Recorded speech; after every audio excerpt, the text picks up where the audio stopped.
And welcome to Hannity. And tonight, we begin with an important and virtuous message from the Democratic Party. Take a look. This nation was founded on the principle that there are no kings in America. Each of us is equal before the law.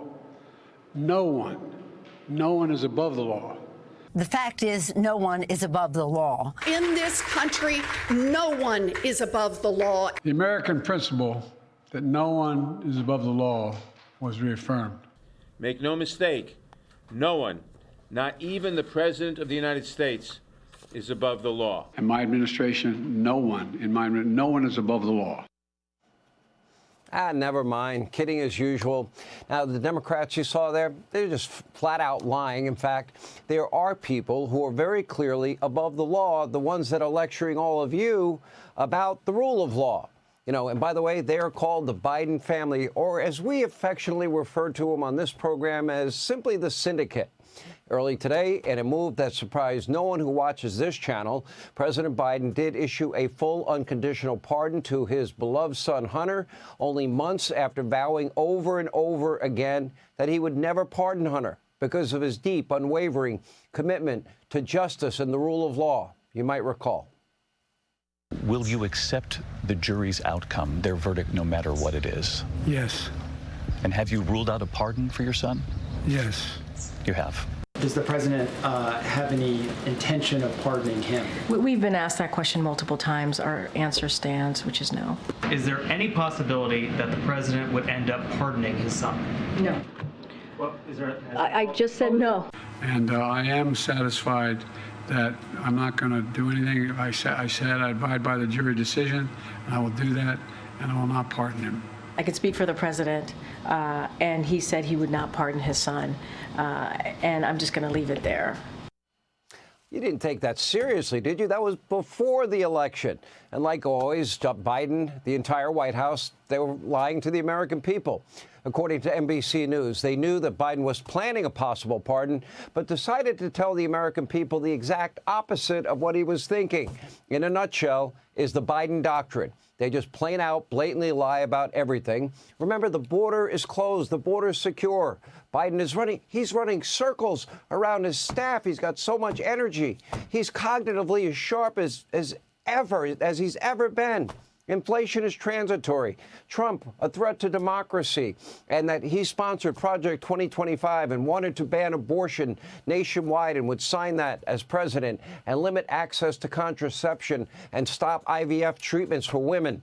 They said crime was down, lie. Inflation was down, lie. The withdrawal from Afghanistan went really, really well, if you believe them. Never mind what lies Kamala told. Whoa, would she have ever really closed the border? I doubt it. Would she give taxpayer-funded sex change operations to illegals, as she once said she would? Probably. Gender-affirming care without parental consent? Likely. Ban fracking and drilling, which she said often? I'd bet yes. Pack the U.S. Supreme Court, eliminate the filibuster, as she had promised, make D.C., Puerto Rico a state, continue the weaponization of justice. Well, we've all been subjected to one insane lie after another that only a handful of remaining MSDNC, fake news, CNN viewers could or would believe. So it is not a shocker that Joe Biden lied about a pardon for Hunter. And keep in mind, this wasn't just a pardon for the felonies that Hunter was already convicted of. No, this was a sweeping pardon that covers any and all federal crimes Hunter committed or may have committed. The dates are important. January 1st, 2014, and yesterday, December 1st, 2024. In other words, Hunter Biden, will face no consequences for any actions over the past 11 years. Now, that oddly specific timeline, how conveniently happens to coincide with the very same year that Hunter started raking in millions of dollars from Ukraine. Remember, he was on the border with Burisma, no experience in energy, oil, gas, Ukraine, was getting paid millions. But according to Joe, I never once spoke to my son, my brother, or anybody for that matter, about their foreign business deals, in spite of what looks like evidence to the contrary, pictures. I guess he just, pulled 2014 out of a hat. That was a random year, just like he randomly pressured Ukraine.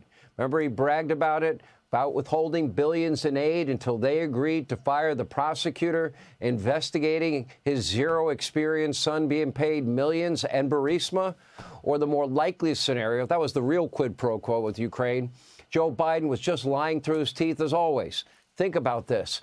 2014, that start date also happens to cover Hunter's sweetheart deal with, the Bank of China. Another deal with a state-run Chinese energy company, CEFC. Remember the WhatsApp message? I'm sitting here next to my dad. Remember that part? And more sketchy deals, with oligarchs from Kazakhstan, a generous $3.5 million wire transfer from the former First Lady of Moscow, Elena Baturina. Remember her? As documented by the joint report from the Senate Finance and Homeland Security Committees. The pardon also covering allegations of tax evasion, money laundering, FARA violations, and even federal bribery corruption charges. That surrounded, 10% for the big guy, or half my money goes to Pops. But can the big guy sleep easy tonight? That's a legal question. Is the Biden family syndicate officially in the clear? What about all the money Hunter says he gave to Pops? Half my income goes to Pops. It was on the laptop from hell. Did other monies that he took in go to his brother? Maybe wives involved, maybe ex-wives involved. What about the children? Did any money go to them? If so, will Joe pardon all of them? Will Joe Biden in the end pardon himself? As Politico put it, this 11-year pardon is quite possibly the most generous, extensive pardon in decades. Now some Democratic voters appear shocked and angry that Biden is, in fact, not a man of his word. On X, Nate Silver called Biden a, quote, selfish and senile old man who destroyed the Democratic Party. Nate, why didn't you say all that ahead of time, before the election? While that may be true, well, here is another hard truth for my friends on the left. The legacy media, so-called journalists that they respect and adore are brainless, spineless, and nothing but shills for the Democratic Party. And the polling, by the way, that people like Nate Silver use from them kind of sucked also. They don't investigate big stories. They don't look for the truth. Instead, just look at the latest Democratic talking point, repeat that, regurgitate that, wash, rinse, repeat. That's their formula. And that's why Americans rejected them as well in November. Now, here, for example, is a sample of how they covered Biden's promise that he would never, ever pardon Hunter. Take a look. A major commitment from the president, accepting the outcome of the trial and also pledging not to pardon his son. Just to be clear, the president has ruled out pardoning his son for those. I'll bet you $1. Well, okay. And this week, of course, Hunter Biden was found guilty, and Joe Biden has very clearly said he would not pardon his son, he would not commute his sentence. Current president of the United States has so much respect for the law that he has said he would not pardon his son. He is not pardoning his son, which he could do. These are federal charges. Right. He is not doing that. That is a power. He has a power for both of those. He is not doing it because he is living what it means to have a rule of law in this country. You think you'll ever trust the legacy media again, these channels? But just, they just took Biden at his word and regurgitated it. Why would anyone in their right mind take Biden at his word? We on this channel, on this show, we tell you the truth. We've been right about Richard Jewell going back to the beginning. We were right about UVA. We were right about Duke Lacrosse. We were right about Freddie Gray in Baltimore. We were right about Ferguson, Missouri. We were right about Obama's radicalism. We were right about vetting Kamala Harris, which they wouldn't do. We were right about Russia collusion. We were right also about FISA abuse. And I can keep going on. And they're always wrong. They peddle lies and conspiracy theories for a living. Joe, a habitual liar, serial plagiarizer since the 1970s. And for the legacy media, it was all a means to the end.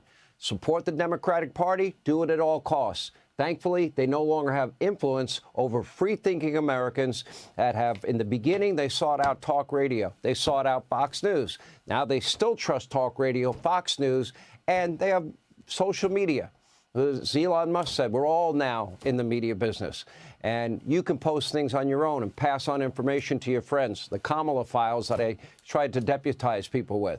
The Democratic Party will soon lose control of the Senate, the House, the White House. Hey, Sean Hannity here. Hey, click here to subscribe to Fox News YouTube page and catch our hottest interviews and most compelling analysis. You will not get it anywhere else.